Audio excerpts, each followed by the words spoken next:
নমস্কার।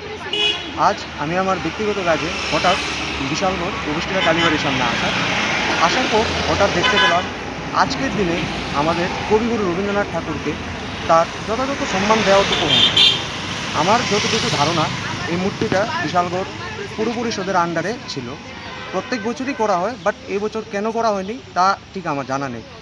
তবু আমাদের পক্ষে যতটুকু সম্ভব হয়েছে, কারণ এটা আমাদের সকলের দায়িত্ব রবীন্দ্রনাথ ঠাকুরকে তার সম্মান দেওয়া। তাই আমি আমার প্রিয় বন্ধু চন্দ্রকে ফোন করলাম। তারপর আমাদের পক্ষে যতটুকু হয়েছে আমরা রবীন্দ্রনাথকে মালা দিয়ে সম্মান দেওয়ার চেষ্টা করছি। ধন্যবাদ। আজ রবীন্দ্র জন্মজয়ন্তী। হ্যাঁ। যতটুকু জানা গেছে এটা পৌর পরিষদের অধীনে। কি বলবে তুমি একজন যুবক হিসাবে, এখানে পৌর পরিষদের কতটা দায়িত্ব ছিল রবীন্দ্রনাথকে শ্রদ্ধা করা বা রবীন্দ্রনাথের মানে মালা পরিয়ে? এখানে আমি কোনো কার্যকর্তাকে দোষারোপ করতে চাই না, কারণ সাধারণ মানুষ হিসেবে আমাদের সকলের দায়িত্ব কবিগুরু রবীন্দ্রনাথ ঠাকুরকে তার যথাযথ সম্মানটা দেওয়া। তো আমরা সাধারণ মানুষ হিসাবে যতটুকু পেরেছি আমরা করেছি।